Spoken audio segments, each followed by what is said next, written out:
Welcome to EMAC Regional 2021 podcasts.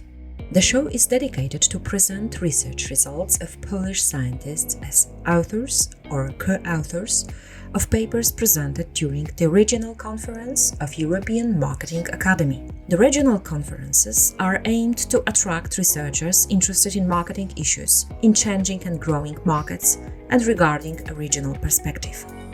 Project has been supported by the Polish National Agency for Academic Exchange under the program Welcome to Poland.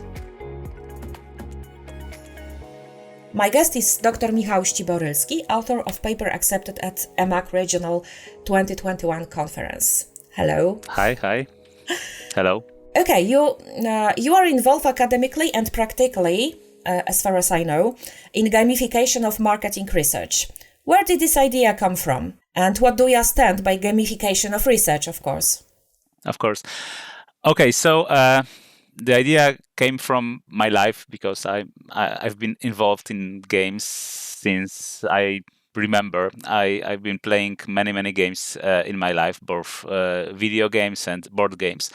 And as a market researcher, because I work at the University of Warsaw at the Faculty of Management when I teach marketing research and also the use of gamification in marketing research. And I do marketing research. So I used to work for Kantar for many years, and now I work at Minds and Roses, which is a Polish market research agency. And we design games to use in marketing research. And as a market researcher, I see two main challenges when it comes to conducting mostly qualitative market research. First of all, as in marketing, the biggest challenge nowadays is to get the customer's attention and to retain it. Building range is not an issue anymore because it's so easy to get to build range. But gaining attention, retaining attention is the biggest challenge. So gamification helps us to get people more involved, more engaged in the marketing research, both in quantitative and qualitative marketing research. Gamification creates something that is called dopamine loop. So when we do an action, there is a reward. So in gamified tasks, we get reward and our brain says, we want more, I want more. So we have this release of dopamine, and people are more engaged in the process when they get reward and when we use gamified elements. So this is one thing. We need to provide more appealing, more fun tasks for our customers to get their attention. In regular marketing research, to be honest, the marketing research is not something very exciting. People are confronted with a quite new situation. They meet with strangers. They are supposed to talk about toothpaste or a yogurt or other not very exciting, involving products, services, and so on. So we want them to be more engaged. And this is the first issue. Another issue is that in marketing research, it's very hard to get to very deep motivations and needs and also to get deeper into touch points, especially when we research customer journeys, for example. We want to deeply explore different touch points and retrace all the decision process elements and emotions that accompany different moments in the customer journey. So we want to get deeper. Regular discussion, regular market research is very superficial. We rarely go beyond the surface. And gamification creates a setup for projection. So we use gamified tasks as a deep projective techniques that allows us to go far beyond the obvious and superficial responses. Could you give an example of gamification of the task in marketing research? Because, we talk about gamification, but I don't understand how we can gamify research and task in research. Mm-hmm. There are different ways to do so. And Ania Gorączka and Michał Protasiuk, which are very famous researchers in the field of gamification, they created this three-step approach to gamification. So they distinguish three types of gamification in marketing research. First is just servitainment, so it's just adding some appealing elements to a service. So, for example, some graphics, some nice icons, and it's mainly visual, and it's not defined as pure gamification. It's just adding some nice elements. Then there is soft gamification and hard gamification. Soft gamification is just using some game elements in the survey. So, for example, giving people feedback or adding narration and adding context or adding elements of competition. Whereas hard gamification is conducting research based on a heavy game. So it's turning the entire process into a game. And this is what I do. I design games that can be used during, for example, focus groups. So when we at Kantar, we created a game that is called Our City. And Our City is dedicated to retrace the customer journey and to explore all the touch points that were valid for customer decision process. So what this game does, we have a board game and people are playing a game, and they have pawns, they have dice, they have different tasks, and they are supposed to move through a board and recreate their decision process in different places while making a narration and telling stories from the process. And they are also gaining some points, they are spending points, and they have a very concrete goal. They need to gain more points than the others, and they gain points for telling a story. So this is an example of such game. And we did a qualitative research, validation research, as well as quantitative research, showing that this game just works. First of all, it makes the entire process more appealing, and people were very, very engaged, and they admitted they could recall much more information than in real, let's say, regular marketing research setup. Another proof of the effectiveness of this technique was that quantitative research I mentioned. So I assumed that preparing a board depicting a map of a city could create a context that was similar to the moment of memorization of the different elements. So as we know from the psychological research, when people are confronted with the similar setup, when they recall some elements, it's much easier to do it when the setup is similar to the memorization process. So when people were confronted with a map and they were asked to recommend different places to eat out somewhere in the city, they came up with more elements, with more propositions when they were asked for it in a regular situation. So using a map and creating a virtual walk through the city makes it more effective than the regular question. Okay, it sounds really interesting. So thank you for this example. You have mentioned that you did qualitative as well quantitative research. Are the mechanisms of gamification different depending on whether the research is conducted online or offline? So that the context online and offline make some differences here, or because you have mentioned the examples in offline context, yes? So the board games. Mm-hmm. The answer to this question is quite complex because it depends on whether we are talking about qualitative research or quantitative research. So what I do, I mainly focus on qualitative research. And when we design games, we do it mainly for offline research. So these are board games that we use during focus groups. And until 2020, offline focus groups was something normal, but pandemic situation flipped it upside down. So we desperately needed to find solutions to use in qualitative research, and we didn't focus on games back then. We were desperately needed to provide the basic needs of a researcher. So we needed tools to find tools for running regular, for example, product categorization during marketing research. So games and gamification wasn't the focus during the first stages of COVID back then. And we were using different platforms like Miro, Mural, or even Google Jamboard just to provide this virtual table, for example.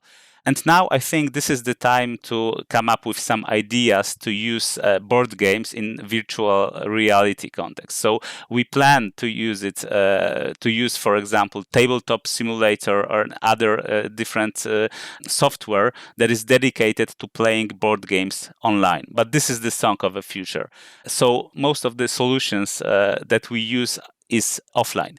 Whereas in case of quantitative research has been done online for a very long time, and most of the quantitative research is done online right now. So there are different platforms that are gamified, and it's much easier to run gamified tasks when it comes to quantitative research. But the mechanisms of games, the gamification are the same when you talk about online versus offline.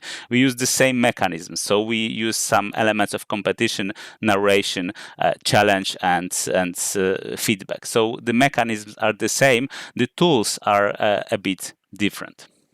Okay, can we go back to your research, because you have prepared a paper, and could you please elaborate about the main goal of your research and research methods you used in your study, and maybe what interesting did you find in this research? Mm-hmm. So for me, the biggest challenge was how to operationalize the effectiveness of the use of games in marketing research, the game elements. Because it's quite hard to create an indicator of consumers' engagement. So I decided to go for the quantity of the response. So what I track the number of words provided by the customers when reacting to some regular marketing research tasks. For example, the evaluation of a commercial. So just look at the commercial and write down what do you think about it. The first impressions, the main message, the story, the emotions, and so on. So what I do, I just count the number of words people give as an answer. So what I do research in different fields of marketing research. I research brand, I research advertising, I research customer experience. So for example, one of my research that was done before the EMAC conference, I showed a commercial, and I asked in control group, what do you think about this commercial? And in the gamified experimental group, the instruction was different. So I used a narration, and I created a context, a much deeper context for creating this answer.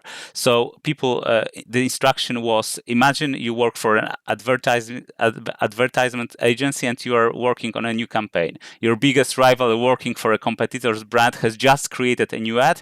Somehow you manage to watch it before the official premiere. You need to react as soon as possible to design a relevant commercial as a response and not to fall behind. You want to share your thoughts with the creative team and your management. Watch the commercial and write down what do you think about it. So I created a story, and people were answering the same question, but in a different narrative context. And in this group, I achieved significantly more words as a response. And what is surprising in offline, because I did this research both in offline and online conditions. In offline condition, I got a significant difference, and I can recall the numbers. The average of 38 words was in control group, and in experimental group we had 10 more, so 48. Whereas in online condition, in experimental group we had almost 100 words. So in case of online research, it's much more effective than in case of offline research. And the same is valid for my different research. For example, when I research the response to a product concept, there was no difference in offline condition, whereas in online condition I got the significant difference. Probably people are more open to share their thoughts in online, which is more natural right now in marketing research than in offline questionnaires. So people are much more used to doing research online right now. Okay, can you suggest any managerial implication of your research? So for whom might your research findings be useful? Obviously for probably marketing research agencies, but do you think that it could be also useful for companies? Companies, they use marketing research results. So when they order a marketing research, it's they can ask for gamified task, and they can Sure. So of course. So this is a regular tour of market research agencies. I can see the use of games in internal research. Many companies, they do some research internally. They use their own resources.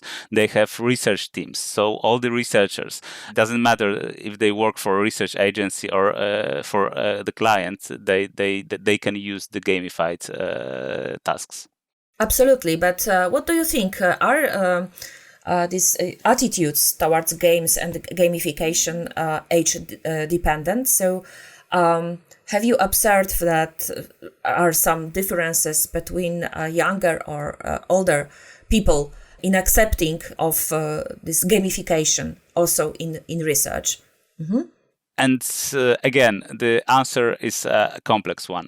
So when we observe that there are no differences when it comes to age, occupation, and other demographical variables when it comes to engagement in games. So gamification is a bit different than just games. And there are people who are not playing many games in their lives. And it's not like we invite them to a game of tennis and we say, hey, I'm Roger Federer, let's play tennis. No, we create games that are available for everybody, and they are created to increase the level of fun and enjoyment from research. So people, even if they don't play, they are confronted with a reality that is just appealing, that is fun.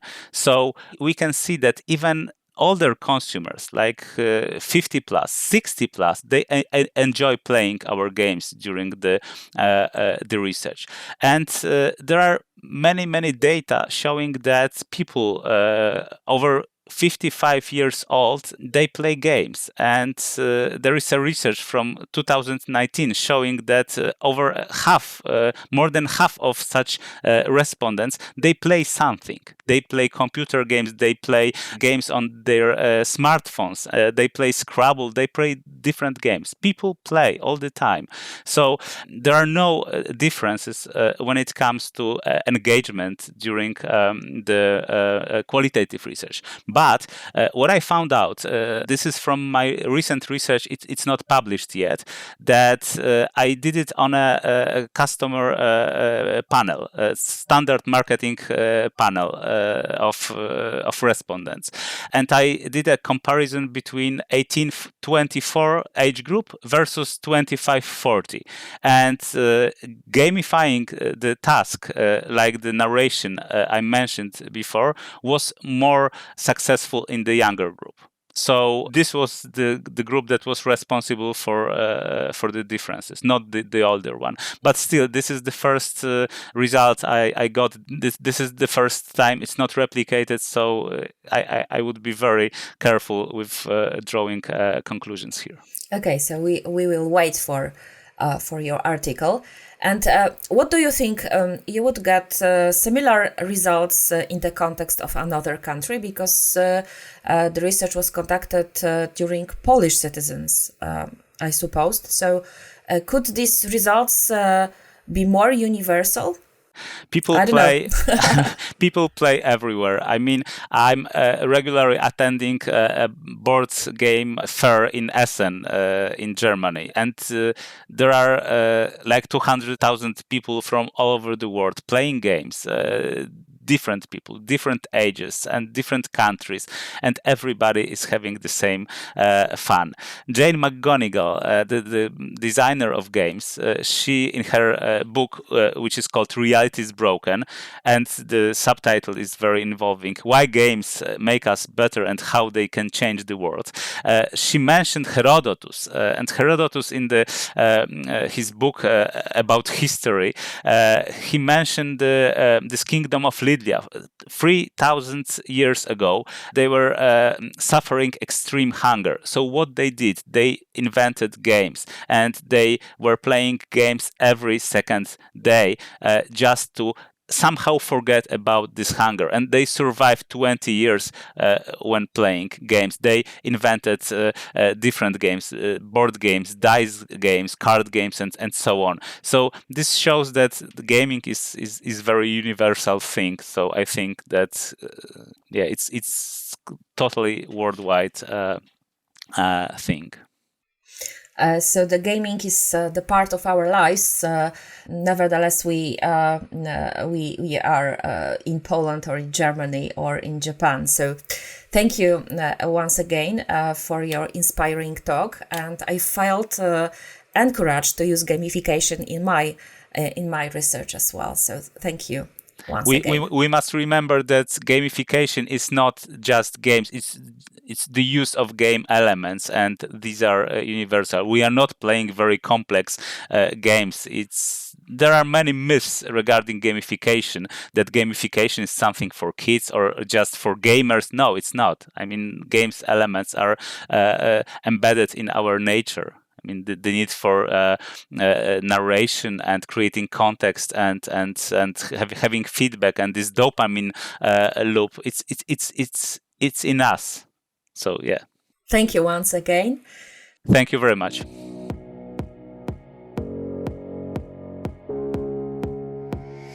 You were listening to EMAC Regional 2021 podcasts.